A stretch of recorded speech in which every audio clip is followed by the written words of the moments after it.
ಶ್ರೀಗಳು ಇಲ್ಲಿಯವರೆಗೆ 15ನೇ ಅಧ್ಯಾಯದ ತನಕ ಸೂರ್ಯವಂಶದ ವಿವರಣೆಯನ್ನು ನೋಡಿದ್ರು. ಇನ್ನು ಹರಿವಂಶ ಪರ್ವದ 16ನೇ ಅಧ್ಯಾಯದಿಂದ ಆರಂಭಿಸಿ ಪಿತೃಗಳ ಸ್ವರೂಪ, ಪಿತೃಗಳ ಇತಿಹಾಸ, ಶ್ರಾದ್ದದ ಮಹತ್ವ ಇತ್ಯಾದಿಗಳ ಬಗ್ಗೆ ನಾವು ಗಮನಿಸ್ತೇವೆ. ಜನಮೇಜಯ ಪ್ರಶ್ನೆ ಮಾಡಿದ ವೈಶಂಪಾಯನರನ್ನ, ಅದಿತಿ ಪುತ್ರನಾದಂತಹ ಸೂರ್ಯನಿಗೆ ಶ್ರಾದ್ದದೇವ ಎಂಬ ಹೆಸರು ಬರಲಿಕ್ಕೆ ಕಾರಣ ಏನು? ಶ್ರಾದ್ದದ ಉತ್ತಮ ವಿಧಿ ಯಾವುದು ಎಂಬುದಾಗಿ ನಮಗೆ ತಿಳ್ಕೊಳ್ಬೇಕು ಅಂತ ಅಪೇಕ್ಷೆ ಇದೆ. ಪಿತೃಗಳ ಸೃಷ್ಟಿಯ ಬಗ್ಗೆ ಹೇಳಿದ್ವಿ. ಪಿತೃಗಳು ಅಂದ್ರೆ ಯಾರು? ದೇವತೆಗಳಿಗಿಂತಲೂ ಪಿತೃಗಳು ಶ್ರೇಷ್ಠರು ಎಂಬುದಾಗಿ ಜ್ಞಾನಿಗಳ ಅಭಿಪ್ರಾಯವಿದೆ. ಪಿತೃಗಳ ಗಣಗಳೆಷ್ಟು, ಅವರ ಬಲವೆಷ್ಟು, ಶ್ರಾದ್ದವು ಪಿತೃಗಳಿಗೆ ತೃಪ್ತಿ ಮಾಡುವ ಬಗೆ ಹೇಗೆ, ಇದೆಲ್ಲವೊಂದು ಹೇಳಿ ಎಂಬುದಾಗಿ ಅದಕ್ಕೆ ಕೇಳಿದಾಗ ವೈಶಂಪಾಯನರು ಹೇಳಿದ್ರು, ನೀನು ಕೇಳಿದ ಎಲ್ಲ ವಿಷಯಗಳನ್ನು ಸಂತೋಷದಿಂದ ನಿನಗೆ ವಿವರಿಸ್ತೇನೆ. ಪಿತೃಗಳು ನಮಗೆ ಯಾವ ವಿಧದಲ್ಲಿ ಶ್ರೇಯಸ್ಸನ್ನು ಕೊಡ್ತಾರೆ ಎಂಬುದನ್ನು ಕೂಡ ಹೇಳ್ತೇನೆ. ಹಿಂದೊಮ್ಮೆ ಇದೇ ಪ್ರಶ್ನೆಯನ್ನ ಭೀಷ್ಮ ಮಾರ್ಕಂಡೇಯ ಋಷಿಗಳ ಸಮ್ಮುಖದಲ್ಲಿ ಇಟ್ಟಿದ್ದ. ಭೀಷ್ಮ ಶರಸಂಪದಲ್ಲಿ ಮಲಗಿದ್ದಾಗ ಧರ್ಮರಾಜನು ಕೂಡ ಭೀಷ್ಮನನ್ನ ಇದೇ ವಿಷಯದಲ್ಲಿ ಪ್ರಶ್ನೆ ಮಾಡಿದ್ದ. ಎಲ್ಲದಕ್ಕಿಂತ ಮೊದಲು ಮಾರ್ಕಂಡೇಯ ಸಂಸ್ಕುಮಾರನನ್ನ ಪ್ರಶ್ನೆ ಮಾಡಿ ಅದರ ಬಗ್ಗೆ ತಿಳಿದುಕೊಂಡಿದ್ದ. ಧರ್ಮರಾಜ ಭೀಷ್ಮನನ್ನ ಪ್ರಶ್ನೆ ಮಾಡಿದ್ದನ್ನ ನಿಮಗೆ ಮೊದಲು ವಿವರಣೆ ಮಾಡ್ತೀನಿ.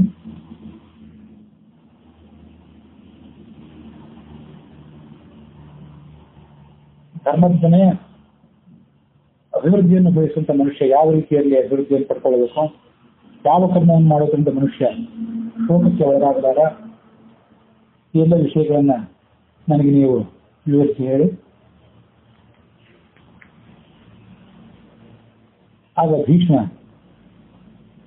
ಅದರ ಸಂಗತಿಗಳನ್ನು ವಿವರಿಸಿದ. ಯುಧಿಷ್ಠಿರನೇ, ಶ್ರಾದ್ದಗಳ ಆಚರಣೆಯಿಂದ ಯಾರು ಪಿತೃಗಳನ್ನು ತೃಪ್ತಿಪಡಿಸ್ತಾರೋ ಅಂತಹ ಮನುಷ್ಯ ಇಹಲೋಕದಲ್ಲೂ ಮತ್ತು ಪರಲೋಕದಲ್ಲೂ ಆನಂದವನ್ನು ಪಡ್ಕೊಳ್ತಾನೆ. ಅವಸಾನಾನಂತರದಲ್ಲಿ ಕೂಡ ಆತ ಸುಖವನ್ನು ಪಡ್ಕೊಳ್ತಾನೆ. ಶ್ರಾದ್ದದಿಂದ ಸುಪ್ರೀತರಾದಂತಹ ಪಿತೃಗಳು ಧರ್ಮಕಾಮನಾದವರಿಗೆ ಧರ್ಮವನ್ನ, ಪ್ರಜಾಕಾಮನಿಗೆ ಪ್ರಜೆಗಳನ್ನ, ಪುಷ್ಟಿಕಾಮನಿಗೆ ಪುಷ್ಟಿಯನ್ನು ಕೂಡ ಕೊಡ್ತಾರೆ. ಆಗ ಯುಧಿಷ್ಠಿರ ಮತ್ತೆ ಪ್ರಶ್ನೆ ಮಾಡಿದ, ಪಿತಾಮಹರೇ, ಪ್ರಾಣಿಗಳಿಗೆ ಕರ್ಮಫಲ ನಿಯತವಾದದ್ದು, ಕರ್ಮದ ಬಂಧನದಿಂದ ಮನುಷ್ಯ ತಪ್ಪಿಸಿಕೊಳ್ಳಿಕ್ಕೆ ಸಾಧ್ಯವೇ ಇಲ್ಲ, ಅದರ ಫಲವನ್ನು ಅನುಭವಿಸಲೇಬೇಕು ಎಂಬುದಾಗಿ ಶಾಸ್ತ್ರದಲ್ಲಿ ವಿಹಿತವಾಗಿದೆ. ಕೆಲವು ಕಾರಣದಿಂದ ಕೆಲವು ಮನುಷ್ಯರು ಅವರವರ ಕರ್ಮಾನುಸಾರವಾಗಿ ಸ್ವರ್ಗಕ್ಕೆ ಮತ್ತು ಕೆಲವರು ನರಕಕ್ಕೆ ಹೋಗ್ತಾರೆ ಎಂಬುದಾಗಿ ನಾವು ಕೇಳಿದ್ದೇವೆ. ಫಲಾಪೇಕ್ಷಿತರಾದಂತಹ ಮನುಷ್ಯರು ಪಿತೃಪಿತಾಮಹ ಪ್ರಪಿತಾಮಹರನ್ನು ಉದ್ದೇಶಿಸಿ ಶ್ರಾದ್ದ ಮಾಡ್ತಾರೆ. 3 ಪಿಂಡಗಳನ್ನ ಕೊಡುವುದರ ಮೂಲಕ ಆ ಶ್ರಾದ್ದದ ಫಲ ಪಿತೃಗಳಿಗೆ ತಲುಪುವುದು ಹೇಗೆ? ನರಕದಲ್ಲಿರುವಂತಹ ಪಿತೃಗಳು ಫಲ ಕೊಡಲಿಕ್ಕೆ ಹೇಗೆ ಸಮರ್ಥರಾಗ್ತಾರೆ? ನಿಜ ಪಿತೃಗಳಿಗಿಂತ ಆ ನರಕದಲ್ಲಿರುವಂತಹ ಪಿತೃಗಳು ಭಿನ್ನರು ಎಂಬುದಾಗಿ ನಾವು ಒಂದು ಭಾವಿಸೋದಾದ್ರೆ ಆ ಪಿತೃಗಳು ಯಾರು? ಈ ಎಲ್ಲ ವಿಷಯಗಳನ್ನ ನೀನು ನನಗೆ ಹೇಳು. ಕಥಂಚ ಶಕ್ತಾಸ್ತೆ ದಾತು ನರಕಸ್ಥಾ ಫಲಂ ಪುನಃ ಕೇವಾತೆ ಪಿತರೋನ್ಯಸ್ಮ ಕಾಮ್ಯಜಾನೋ ವಯಂ ಪುನಃ. ನಾನು ಯಾರನ್ನು ಕುರಿತು ಆರಾಧನೆ ಮಾಡಬೇಕು? ಸ್ವರ್ಗದಲ್ಲಿರುವಂತಹ ದೇವತೆಗಳು ಕೂಡ ಪಿತೃ ಪೂಜೆಯನ್ನು ಮಾಡ್ತಾರೆ ಎಂಬುದಾಗಿ ನಾವು ಕೇಳಿದ್ದೇವೆ. ಅವರು ಯಾವ ಪಿತೃ ದೇವತೆಗಳನ್ನು ಪೂಜೆ ಮಾಡ್ತಾರೆ? ನಾವು ಪೂಜೆ ಮಾಡುವ ಪಿತೃ ದೇವತೆಗಳು ಯಾರು? ಸ್ವರ್ಗದಲ್ಲಿರುವಂತಹ ದೇವತೆಗಳು ಮಾಡುವ ಪಿತೃಗಳು ಯಾರು? ಇದೆಲ್ಲವನ್ನು ನೀನು ಹೇಳಲಿಕ್ಕೆ ಯೋಗ್ಯನಾಗಿದ್ದೆ ಎಂಬುದಾಗಿ ಕೇಳಿದಾಗ ಭೀಷ್ಮ ಅದನ್ನು ವಿವರಿಸಿದರು. ಈಗ ದಿವಂಗತನಾಗಿರುವಂತಹ ನನ್ನ ತಂದೆ ಹಿಂದೊಮ್ಮೆ ನನಗೆ ಹೇಳಿದ್ದನ್ನ ನಾನು ವಿವರಿಸ್ತೇನೆ. ಪಿತೃ ಪಿತಾಮಹ ಪ್ರಪಿತಾಮಹರು ಅಂದ್ರೆ ನಮ್ಮ ತಂದೆ, ಅಜ್ಜ, ಮುತ್ತಜ್ಜ ಇವರಿಗಿಂತಲೂ ಭಿನ್ನರಾದಂತಹ ಪಿತೃದೇವತೆಗಳು ಇದ್ದಾರೇನು? ಇದ್ದರೆ ಅವರು ಯಾರು? ನಾವು ಯಾರನ್ನು ಆರಾಧನೆ ಮಾಡಬೇಕು ಅನ್ನೋದೆಲ್ಲವನ್ನು ಕೂಡ ನಾನು ನಿಮಗೆ ವಿಸ್ತಾರವಾಗಿ ಹೇಳ್ತೇನೆ. ಚಿತ್ರಾಮನ ಪುರಾಗೀತಂ ಲೋಕಾಂತರ ಗತೇರವೇ ಏಕ ತೇ ಪಿತೃನ್ಯಸ್ನ ಯಾನ್ ಗಿಡಾಮೋ ವಯಂ ಪುನಃ. ಹಿಂದೊಮ್ಮೆ ನಾನು ನಮ್ಮ ತಂದೆಯನ್ನು ಉದ್ದೇಶಿಸಿ ಶ್ರಾದ್ದ ಮಾಡಿದ ಸಂದರ್ಭದಲ್ಲಿ ಪಿತೃವಿಗೆ, ತನ್ನ ತಂದೆಯಾದ ಶಂತನುವಿಗೆ ಪಿಂಡವನ್ನು ಕೊಡ್ಲಿಕ್ಕಾಗಿ ಪಿಂಡವನ್ನು ಮೇಲೆತ್ತಿದೆ. ನೆಲದಲ್ಲಿ ಹರಡಿದಂತಹ ದರ್ಭೆಗಳ ಮೇಲೆ ಪಿಂಡವನ್ನು ಇಡುವುದು ನನ್ನ ಉದ್ದೇಶ ಆಗಿತ್ತು ಶಾಸ್ತ್ರಗಳಿಗೆ ಅನುಸಾರವಾಗಿ.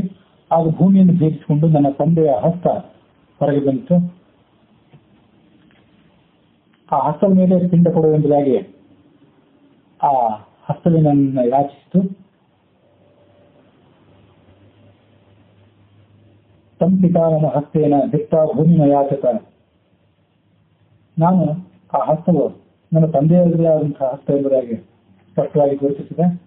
ಕಾರಣ ಏನಂದ್ರೆ, ನಮ್ಮ ತಂದೆ ಹಾಕಿಕೊಳ್ತಿದ್ದಂತಹ ವಿವಿಧ ಆಭರಣಗಳು ಮತ್ತು ಆತ ಧರಿಸುತ್ತಿದ್ದಂತಹ ಉಂಗುರಗಳು ಇತ್ಯಾದಿಗಳನ್ನು ನಾನು ಗಮನಿಸಿದೆ. ಹಸ್ತವು ಕೆಂಪಾದಂತಹ ಬೆರಳುಗಳಿಂದ ಕೂಡಿತ್ತು. ಹೀಗೆ ಆ ಹಸ್ತವನ್ನು ನಾನು ಗುರುತಿಸುವುದು ನನ್ನ ತಂದೆಯ ಅದೇ ಹಸ್ತ ಎಂಬುದಾಗಿ ತಿಳಿದುಕೊಂಡೆ. ಆದರೆ ಹಸ್ತದಲ್ಲಿ ಪಿಂಡವನ್ನು ಕೊಡುವಂತಹ ಶಾಸ್ತ್ರದ ವಿಧಾನ ಎಂಬುದಾಗಿ ವರ್ಣಿತವಾಗಿಲ್ಲ. ಹಾಗಾಗಿ ನಾನು ಹಸ್ತದಲ್ಲಿ ಪಿಂಡವನ್ನು ಕೊಡಲಿಕ್ಕೆ ನಿರಾಕರಿಸಿ ದರ್ಭದ ಮೇಲೆ ಪಿಂಡವನ್ನು ಇಟ್ಟ. ಆದರೆ ನನ್ನ ತಂದೆ ಅದಕ್ಕೆ ಕೋಪಿಸಿಕೊಳ್ಳಲಿಲ್ಲ, ಸಂತುಷ್ಟನಾದ. ನನಗೆ ಈ ಮಾತನ್ನು ಹೇಳಿದ, ತ್ವಯಾ ದಯಾದವಾನಸ್ಮಿ ಕೃತಾರ್ಥೋಮುತ್ರತೇಹ ಸತ್ಪುತ್ರೇಣ ತ್ವಯಾ ಪುತ್ರ ಧರ್ಮಜ್ಞೇನ ವಿಪಸ್ಥಿತ. ಪುತ್ರನೇ, ವಿದ್ವಾಂಸನಾದಂತಹ ಧರ್ಮಶಾಸ್ತ್ರ ಕೋವಿದನಾದಂತಹ ನಿನ್ನಂಥ ಮಗನನ್ನು ಪಡೆದು ನಾನು ಕೃತಾರ್ಥನಾಗಿದ್ದೇನೆ. ನೀನು ನನ್ನ ಕೈಯಲ್ಲಿ ಪಿಂಡ ಇಡುವಂತವನಲ್ಲ, ನೆಲದ ಮೇಲೆ ಪಿಂಡ ಇಡುವ ನೀತಿ ಎಂಬುದಾಗಿ ನನಗೆ ಕೊಟ್ಟಿತ್ತು. ಆದರೂ ನಾನು ಹೀಗೆ ಏಕೆ ಮಾಡಿದಂದ್ರೆ, ನಮ್ಮಿಬ್ಬರ ಈ ಕಥೆಯನ್ನು ಕೇಳಿದವರು ಧರ್ಮಶಾಸ್ತ್ರದ ವಿಧಿಗಳಲ್ಲಿ ದೃಢವಾದಂತಹ ನಿಷ್ಠೆಯನ್ನು ಪಡ್ಕೊಳ್ಳಿ ಎಂಬುದಾಗಿ ಅಪೇಕ್ಷೆನಾಗಿತ್ತು. ಹಾಗಾಗಿ ನಾನು ಈ ರೀತಿಯಾಗಿ ವರ್ತಿಸಿದೆ. ರಾಜನಾದವನು ಧರ್ಮವನ್ನು ರಕ್ಷಣೆ ಮಾಡಬೇಕಾದದ್ದು ಆತನ ಕರ್ತವ್ಯ. ಯಥಾ ಚತುರ್ಥಂ ಧರ್ಮಸ್ಯ ರಕ್ಷಿತ ಲಭತೆ ಫಲಂ ಪಾಪಸ್ಯ ಹಿ ತಥಾ ಮೂಢ ಫಲಂ ಪ್ರಾಪ್ನೋತ್ಯ ರಕ್ಷಿತ. ಧರ್ಮದ ರಕ್ಷಣೆಯನ್ನು ಮಾಡುವಂತಹ ರಾಜ ಯಾವ ರೀತಿಯಾಗಿ ಪ್ರಜೆಗಳಿಗೆ ಲಭಿಸುವಂತಹ ಪುಣ್ಯದ 4ನೇ ಒಂದು ಭಾಗವನ್ನು ಪಡ್ಕೊಳ್ತಾನೋ, ಹಾಗೆ ಆ ಪ್ರಜೆಗಳ ಧರ್ಮಾಚರಣೆಗೆ ಅನುಕೂಲ ಮಾಡಿಕೊಡದಂತಹ ರಾಜ ಆ ಪ್ರಜೆಗಳು ಮಾಡುವಂತಹ ಪಾಪದಲ್ಲಿ ಕೂಡ 4ನೇ ಒಂದು ಭಾಗವನ್ನು ಪಡ್ಕೊಳ್ತಾನೆ ಎಂಬುದಾಗಿ ಶಾಸ್ತ್ರ ಹೇಳ್ತದೆ. ಪ್ರಮಾಣಂ ಯದ್ದು ಕುರುತೆ ಧರ್ಮಾಚಾರೇಷು ಪಾರ್ಥಿವ ಪ್ರಜಾಪದನ ವರ್ತಂತೆ ಪ್ರಮಾಣಾಚರಿತಂ ಸದಾ. ಧರ್ಮಕ್ಕೆ ಸಂಬಂಧಪಟ್ಟಂತೆ ರಾಜನು ಯಾವುದನ್ನು ಪ್ರಮಾಣೀಕರಿಸಿ ಆಚರಣೆಗೆ ತರ್ತಾನೋ ಅದನ್ನೇ ಪ್ರಜೆಗಳು ಕೂಡ ಅನುಸರಣೆ ಮಾಡ್ತಾರೆ. ಯಥಾ ರಾಜ ತಥಾ ಪ್ರಜಾ ಎಂಬುದಾಗಿ ಲೋಕದ ನಾಣ್ಣುಡಿ ಏನಿದೆ ಅದನ್ನ ಈ ಶ್ಲೋಕ ಧ್ವನಿಸ್ತಾ ಇದೆ. ನೀನು ಸನಾತನವಾದಂತಹ ವೈದಿಕ ಧರ್ಮವನ್ನೇ ಪ್ರಮಾಣವನ್ನು ಇಟ್ಕೊಂಡಿದ್ದಿ. ನಾನು ನಿನ್ನ ವಿಷಯದಲ್ಲಿ ಪ್ರಸನ್ನನಾಗಿದ್ದೇನೆ. ನಿನಗಿರುವಂತಹ ಶಾಸ್ತ್ರ ನಿಷ್ಠೆಯಿಂದ ನಾನು ಸುಪ್ರೀತನಾಗಿ ದುರ್ಲಭವಾದ ವರವೊಂದನ್ನು ನಿನಗೆ ಕೊಡಬೇಕು ಅಂತ ಅಪೇಕ್ಷೆ ಪಡ್ತೇನೆ. ನತೇ ಪ್ರಭವಿತ ಮೃತ್ಯು ಯಾವಜ್ಜೀವಿತ ಮಿಚ್ಛತಿ ತತ್ವೋ ಧನುಜ್ಞಾಂ ಸಂಪ್ರಾಪ್ತ ಮೃತ್ಯು ಪ್ರಭವಿತ ಅಥವಾ. ನೀನು ಎಲ್ಲಿವರೆಗೆ ಜೀವಿಸಲಿಕ್ಕೆ ಅಪೇಕ್ಷೆ ಪಡ್ತೀಯೋ ಅಲ್ಲಿವರೆಗೆ ಮೃತ್ಯುವಿನ ಭಯ ನಿನಗೆ ತಟ್ಟಲಾರದು. ನಿನ್ನ ಅಪೇಕ್ಷೆಯನ್ನು ಪಡೆದು ನಿನ್ನ ಸಮ್ಮತಿಯನ್ನು ಪಡೆದ ಬಳಿಕವೇ ಮೃತ್ಯು ನಿನ್ನನ್ನು ತೆಗೆದುಕೊಂಡು ಹೋದೀತು. ನಿನ್ನ ಮನಸ್ಸಿನಲ್ಲಿ ಬೇರೆ ಯಾವುದಾದ್ರೂ ಬಯಕೆ ಇದ್ರೆ ಹೇಳು, ಇದಕ್ಕಿಂತಲೂ ಶ್ರೇಷ್ಠವಾದ ವರವನ್ನು ನಾನು ಕೊಡ್ಲಿಕ್ಕೆ ಸಿದ್ಧನಿದ್ದೇನೆ ಎಂಬುದಾಗಿ ತಂದೆ ಹೇಳಿದಾಗ ಆ ಭೀಷ್ಮ ಉತ್ತರಿಸಿದ, ಕೈ ಮುಗಿದುಕೊಂಡು, ಕೃತಕೃತ್ಯೋಹಂ ಪ್ರಸನ್ನೇ ತ್ವಯಿ ಸತ್ತಮ. ತಂದೆಯೇ, ನೀನು ಪ್ರಸನ್ನನಾಗಿರುವುದರಿಂದ ನಾನು ಕೃತಕೃತ್ಯನಾಗಿದ್ದೇನೆ. ನಿನ್ನ ಅನುಗ್ರಹಕ್ಕೆ ನಾನೊಂದು ವೇಳೆ ಯೋಗ್ಯನಾಗಿದ್ದರೆ ನನ್ನ ಕೆಲವು ಜಿಜ್ಞಾಸೆಗಳಿಗೆ ಸಮಾಧಾನವನ್ನು ನೀನು ಹೇಳಬೇಕು ಅಂತ ನಾನು ಬಯಸ್ತೇನೆ ಅಂತ ಹೇಳಿದೆ. ಆಗ ನನ್ನ ತಂದೆ ಹೇಳಿದ, ಭೀಷ್ಮ, ನೀನು ಇಚ್ಛಿಸಿದಂಥ ಪ್ರಶ್ನೆಯನ್ನು ಕೇಳು. ಯಾವ ಜಿಜ್ಞಾಸೆಯನ್ನು ನೀನು ಮುಂದಿಟ್ಟರು ಅದಕ್ಕೆ ನಿವಾರಣೆಯನ್ನು ನಾನು ಕೊಡ್ತೇನೆ ಎಂಬುದಾಗಿ ಹೇಳಿದ. ಆ ಸಂದರ್ಭದಲ್ಲಿ ನನ್ನ ತಂದೆ ಅಂತರ್ಹಿತನಾಗಿ ಅದೃಶ್ಯನಾಗಿದ್ದೇ ಮಾತಾಡಿದ.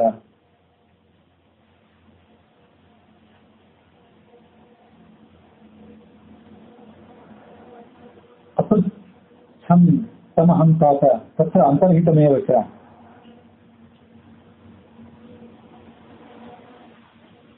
ನಾನು ಹೀಗೆ ಪ್ರಶ್ನೆ ಮಾಡಿದೆ, ಶ್ರೂಯಂತೆ ಪಿತರೋ ದೇವಾಃ ದೇವಾನಾಮಪಿ ದೇವತಾಃ ದೇವಾಶ್ಚ ಪಿತರೋನ್ಯೇವ ಕಾನ್ಯಜಾಮೋ ವಯಂ ಪುನಃ.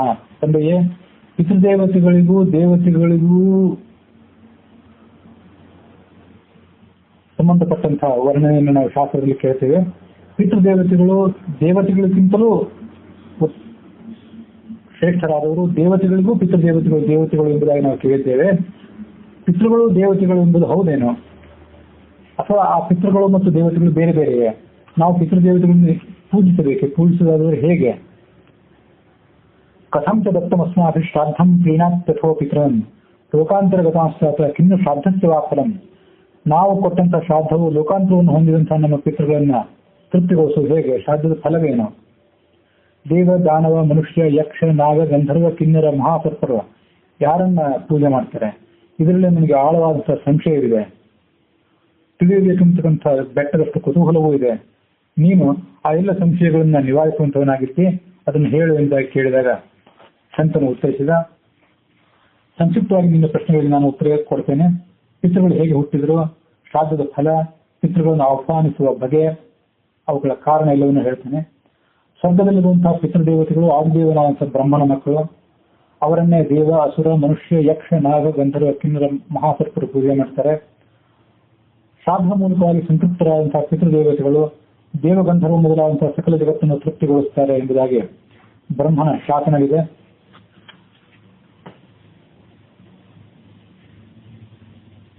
ಸಾಮ್ಯಜಂತಿಸ್ಮ ವೈಲೋಕೆ ಸದೇವಾಸುರ ಮಾನುಷಾಃ ಸ್ವಯಕ್ಷೂರಗ ಗಂಧರ್ವಾಃ ಸಕಿನ್ನರ ಮಹೋರಗಾಃ ಆಪ್ಯಾಯಿತಾಶ್ಚ ಶ್ರಾದ್ಧೆ ಪುನರಾಪ್ಯಾಯಂತಿ ಚ ಜಗತ್ ಸದೇವ ಗಂಧರ್ವ ಇತಿ ಬ್ರಹ್ಮಾನುಶಾಸನಂ.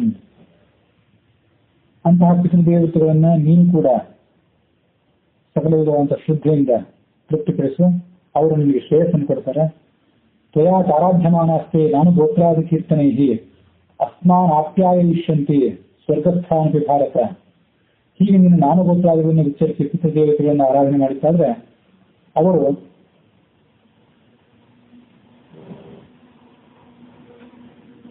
ಸ್ವರ್ಗದಲ್ಲಿರುವಂತಹ ನಮ್ಮ ಪಿತೃಗಳನ್ನು ಕೂಡ ಸಂತೃಪ್ತಿ ಪಡಿಸುತ್ತಾರೆ ಎಂಬುದಾಗಿ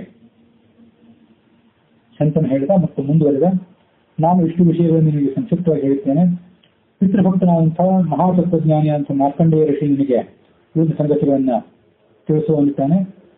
ಆ ಸಂಗತಿಗಳನ್ನು ನಿನಗೆ ತಿಳಿಸುವುದಕ್ಕಾಗಿ ಆತ ಇವತ್ತಿನ ಶ್ರಾದ್ದ ಸಂದರ್ಭದಲ್ಲಿ ನಿನ್ನ ಸಮೀಪದಲ್ಲಿ ಉಪಸ್ಥಿತನಾಗಿದ್ದಾನೆ. ಆತನನ್ನ ಮುಂದಿನ ವಿಷಯಗಳ ಬಗ್ಗೆ ನೀನು ಪ್ರಶ್ನಿಸು ಎಂಬುದಾಗಿ ಹೇಳಿ ಶಂತನು ತನ್ನ ಮಾತಿಗೆ ವಿರಾಮ ಹಾಡಿದ.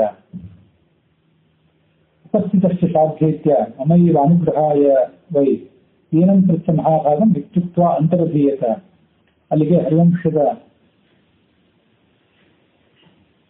ಪರ್ವದ 16ನೇ ಅಧ್ಯಾಯ ಸಮಾಪ್ತವಾಗಿದೆ.